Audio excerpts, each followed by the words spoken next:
usaha kita untuk membentengi diri kita dan keluarga kita lebih kuat lagi aja, seperti itu.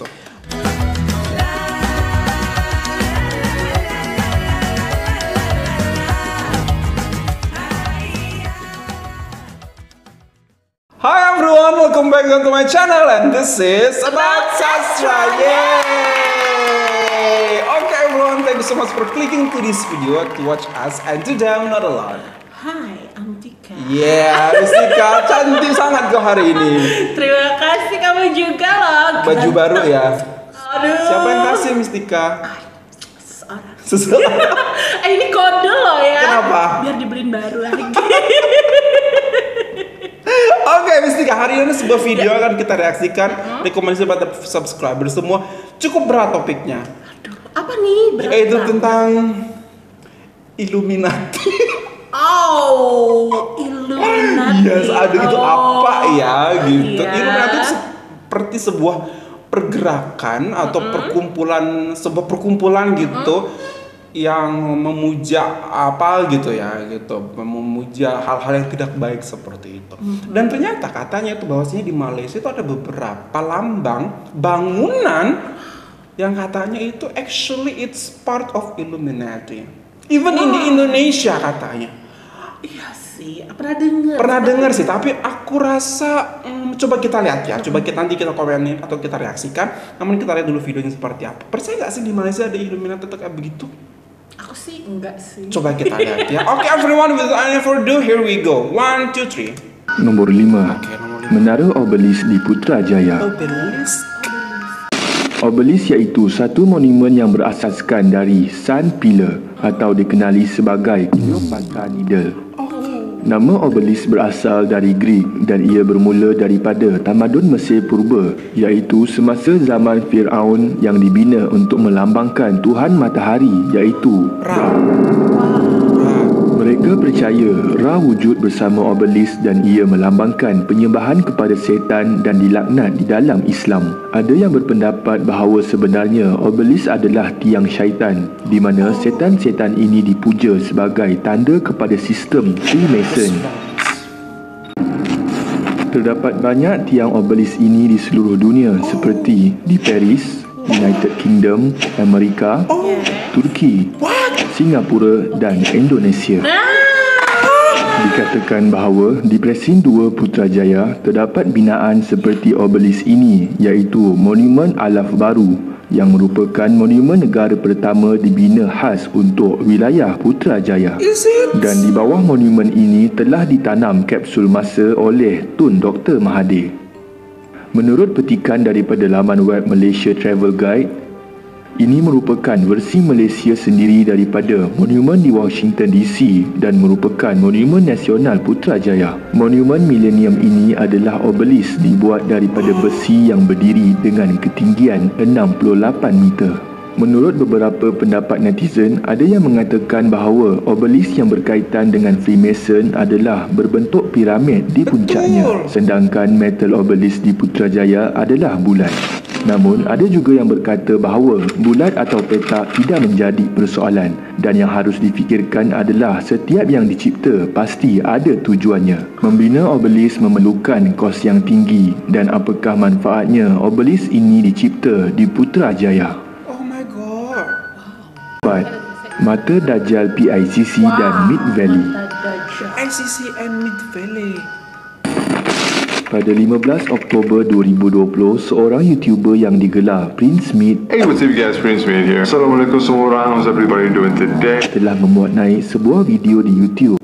Dalam video tersebut, dia telah membuka mata penonton dengan menunjukkan simbol-simbol Illuminati yang ada di pusat konvensyen antarabangsa Putrajaya dan di Mid Valley Mega Mall yang merupakan lokasi yang sering dikunjungi ramai. Jika anda tidak tahu, PICC merupakan tempat bermesyuarat dan konvensyen utama di Malaysia.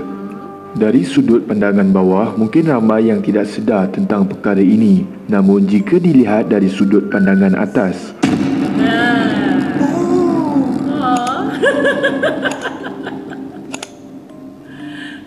Oh my god. bangunan PICC dapat dilihat seakan-akan menyerupai Masonic Eye atau The Eye of Horus. yang merupakan simbol kepada mata Tuhan Freemason. Really? Simbol ini dikatakan bermaksud yang Tuhan sentiasa memerhati dan akan kekal selamanya. Namun, terdapat video di YouTube mengatakan reka bentuk ini sebenarnya adalah berdasarkan pending tradisional Melayu, iaitu digunakan sebagai kepala tali pinggang yang dipakai sebagai aksesori. Namun, ada yang mengatakan itu mungkin cara mereka untuk mengelirukan masyarakat. No lah. Seterusnya, Mid Valley Mega Mall. Sama seperti di PICC, jika dilihat dari atas menggunakan Google Maps, kita dapat lihat bahawa kawasan Mid Valley itu seakan-akan menyerupai The Eye of Horus ataupun diketahui sebagai Mata Dajjal. Oh, really? Nombor 3, KLCC. Oh, KLCC. Kuala Lumpur Convention Center. If I'm not mistaken. Menara berkembar Petronas yang lebih dikenali sebagai KLCC telah direka oleh seorang rakyat Argentina yang bernama Cesar Pelli. Bangunan yang menjadi mercu tanda negara Malaysia itu telah mula dibina pada tahun 1992 dan siap pada tahun 1998. KLCC kemudiannya telah dibuka secara rasmi pada tahun 1999 ketika zaman pemerintahan Tun Dr. Mahathir. Menurut beberapa artikel, ada yang menyamakan reka bentuk bangunan KLCC seperti sebuah master's carpet milik Freemason. It's Twin Tower.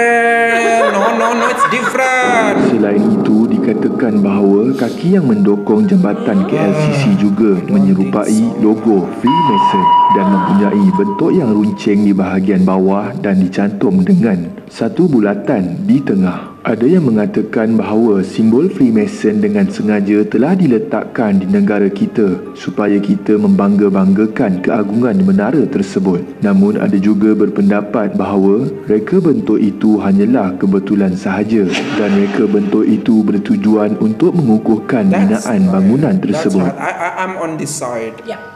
Nombor 2, wang ringgit Malaysia. Okay. Terdapat beberapa konspirasi berkaitan dengan duit ringgit Malaysia yang berkait dengan agenda Yahudi. Oh my god. Antaranya So ialah scared. pada tahun 2016, seorang lelaki bernama Neil Armstein telah mendakwa bahawa terdapat mesej tersembunyi atau unsur-unsur Freemason dan pemujaan syaitan di dalam duit kertas RM1 dan RM5. RM1 dan Menurut Neil, mesej tersembunyi tersebut ada pada wang kertas ciptaan Roth, iaitu seorang penyembah syaitan. Roth merujuk kepada anak sumbang keturunan Namrud yang telah melakukan perbuatan sumbang mahram kerana Namrud telah berkahwin dengan ibunya sendiri. Kesemua keturunan Rothschild adalah anak sumbang mahram dan mempunyai gelaran Rothschild yang ditambahkan pada akhir nama mereka. Contohnya Jacob Rothschild, Baron Rothschild dan lain-lain.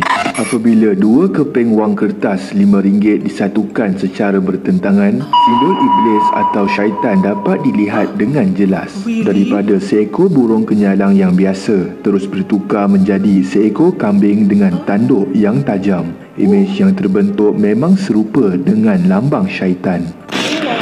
Baphomet. Nama dia Baphomet. Okey, kita cantumkan logo ni.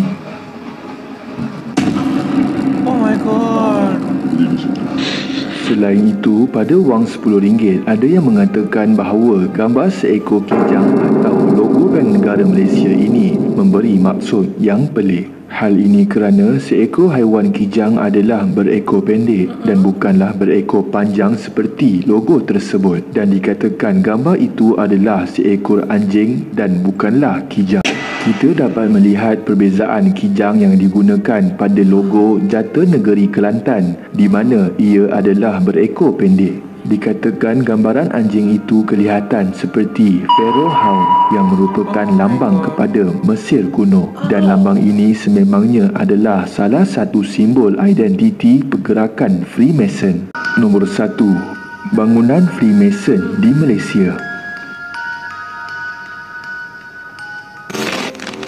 Gerakan Freemason sebenarnya telah terdapat di Malaysia dan diiktiraf di bawah Akta Pertubuhan 1966.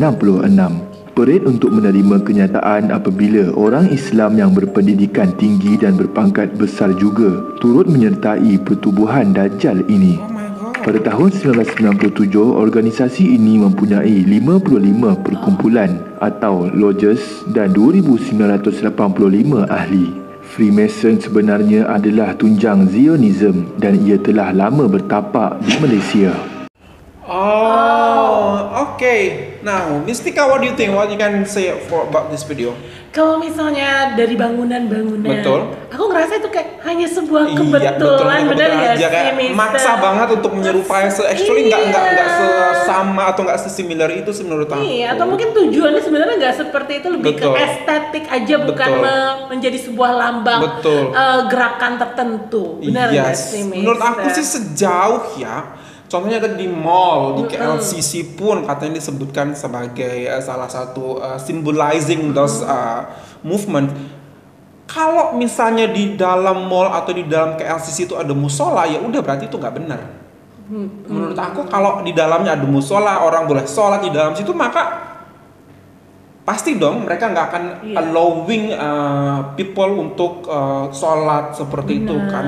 Sejauh di dalam itu ada kamu wadah untuk sholat, untuk beribadah, azan diperdengarkan, itu tuh menurut aku itu bukan sih gitu, sepertinya ya, karena di mall I believe itu ada musolanya, di KLCC pun ada musolanya seperti itu. Pasti, Mister.